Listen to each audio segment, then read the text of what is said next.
हैं और कैसे हैं? जी, ये 18वीं शताब्दी के कॉपर कॉइन्स है, तांबे के ताम्र मुद्रा जिसको अपन कहते हैं।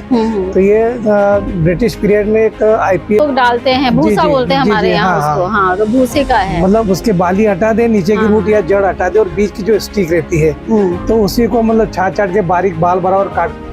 नमस्कार, स्वागत है आपका कला दृष्टि में। आज हमारे साथ मध्य प्रदेश के एक कलाकार हैं दिनेश कुमार भावसार जी। इन्होंने एक अनोखी कलाकृति दिखाई जो इनकी बेटी तैयार करती है। सभी कलाकार है और उनकी पुत्री भी कलाकार है।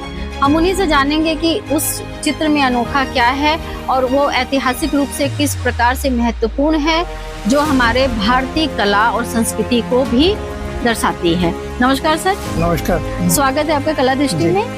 आप बताइए, ये आप बता रहे कि कॉइन के ऊपर ये चित्र बना है, तो ये कितने पुराने हैं और कैसे हैं? जी, ये 18वीं शताब्दी के कॉपर कॉइन्स है, तांबे के ताम्र मुद्रा जिसको अपन कहते हैं।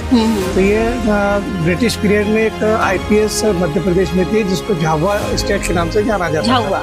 अच्छा। तो उस समय इनके जो राजा थे गोपाल सिंह जी महाराज, तो 1840 से लेकर 1895 तक उनका जीवन काल रहा। अच्छा। तो उस शासन काल के दौरान उन्होंने ये कॉपर कॉइन्स इशू किए थे। अच्छा। इसके अलावा जो उस समय स्टैम्प्स यूज किए जाते थे, प्लस गोल्डफिश स्टैम्प्स है, तो वो भी हमने यहाँ दर्शाए हैं। अच्छा। तो ये सब मेरी बेटी जो है विभूति भावसार, वो एक्रेलिक से ये पेंटिंग बनाती है।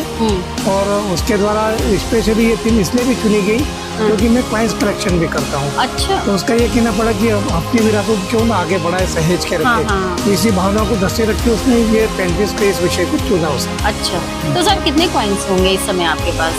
कॉइन्स की तो अभी तक गिनती नहीं करी, पर मोर देन 10,000 कॉइन्स है मेरे पास। उसमें बिफोर क्राइस्ट के लिए 2300 ईयर्स पहले, मतलब अपन कह सकते हैं कि 600-700 BC बिफोर क्राइस्ट। अच्छा। वो कॉइन्स मेरे कलेक्शन में है। और इंडिया मतलब एजुकेशनल इंस्टीट्यूट जो भी रहती है तो उसमें मैं इनका डिस्प्ले करता हूँ, ताकि अपने जो बच्चे विद्यार्थी स्टूडेंट्स हैं वो मोटिवेट है कि अपनी विरासत के बारे में जाने, उनको सहेज। हाँ, मतलब इससे इतिहास की जानकारी भी मिलती है। तो ऐसा नहीं हुआ कि कभी सरकार ने या किसी म्यूजियम ने आपसे कहा हो कि नहीं कॉइन हमें दे दीजिए, ऐसे ऑफर तो आए होंगे आपके पास? नहीं, जनरली हाँ, मतलब शेयर जरूर करा कि ये कॉइन्स कहाँ से कैसे, मतलब और क्या इम्पोर्टेंस है। बाकी मैं खुद ही इंडिविजुअली मतलब सारा अरेंज करता हूँ और एग्जीबिशन लगाता हूँ। अच्छा, तो आप मतलब बेटी ने पेंटिंग बनाई है कॉइन्स को लेके, और आपका काम किस तरीके का है?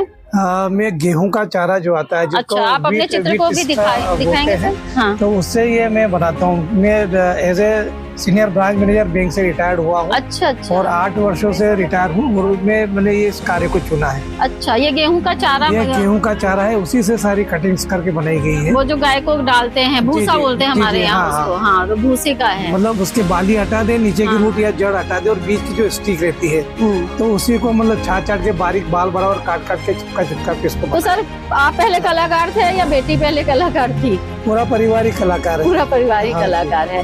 तो बेटी ने जो कॉइन्स के चित्र बनाए, वो कॉइन्स आप हमें दिखा सकते हैं? बिल्कुल, क्यों नहीं। तो इसमें अपन ने ये दर्शाया है कि इसमें लिखा हुआ है कि झाबु विपन्न झाबुआ संपन्न। अच्छा। तो अपन थोड़ा अगर स्टोरी जानने की कोशिश करें, इतिहास, तो झाबुआ जो जिला है उसको वास्तव में झब्बू नायक, जो लवाना सरदार का नायक था, अच्छा, उसने बसाया था। तो क्या आदिवासी बेल्ट से थे क्या ये? जी, वो पूरा बेल्ट ही आदिवासी था। और जो झब्बू नायक जो थे वो लवाना के सरदार। अच्छा। तो उनका ये काम था कि खजाना लूटना और गरीबों में बांटना।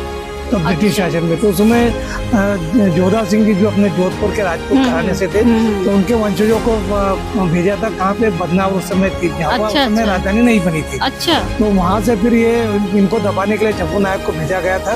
तो इन्होंने फिर वहाँ केशवदास जी के समय से इनको दबा के और फिर वो वहाँ पे शासन चालू किया। तो उन्हीं के ये वंशज थे गोपाल सिंह जी, जिनके ये सारे कॉइन आप ओरिजिनल यहाँ देख रहे हैं। अच्छा, मतलब इनके से आपको प्राप्त हुए? जी, मतलब वही झाबुआ जिले से ही सारे मैंने संग्रह करा है। अच्छा, बहुत अच्छा। और इनकी एक विशेषता भी है कि सारे सिक्कों पर जो चिन्ह आते थे तो वो आदिवासी अपने शरीर पर जो गोदने होते, जिनको टैटूज होते हैं, अच्छा, तो वो आते थे। इनके जो वेपन्स आते थे वो इसमें आपको मिलेंगे।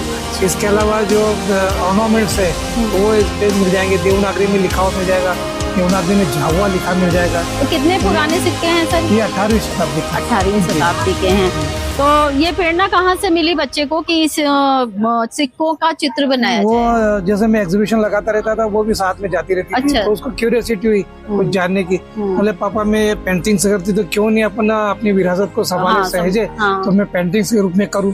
तो फिर मैंने कहा बहुत खुशी की बात है, तो फिर इस बार उन्होंने ये थीम चुनी और ये सारी पेंटिंग्स बनी। तो आप मध्य प्रदेश से कला मेले में आए हैं, इसको लोगों को दिखा रहे हैं, तो किस तरीके का रिस्पांस है दर्शकों काफी का? रिस्पांस मिल रहा है, मतलब दोनों ही चीज का, बेटे की पेंटिंग की भी और मेरे गेहूं का चारा भी। अच्छा, ये इनको एक नवीन चीज लगी। नवीन चीज हाँ, है। मतलब बोले ये पहली बार हमको देखने में, इतनी बढ़िया पेड़, मतलब चारे का भी बना लेते हैं, आपकी बेटी पेंटिंग भी बना लेती है। इनका चेहरा आप गौर से देखें तो इसमें आपको गुस्सापन नजर आएगा। हाँ, वो दिख तो ये रहा है। पर्टिकुलर इसको एफर्ट काफी लगा है, मतलब बेटी तब वो चेहरे में ऐसा बन पाया उसके, कि गोपाल सिंह जी बहुत गुस्सेल स्वभाव के थे, तो फिर उनके चेहरे पे वैसा रोद रूप भी आना चाहिए।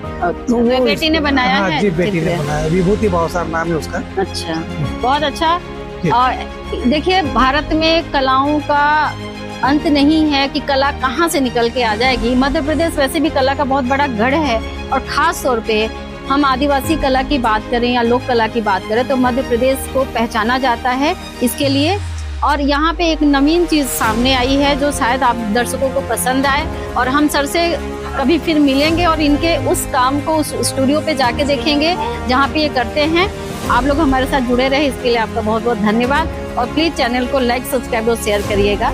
नमस्कार।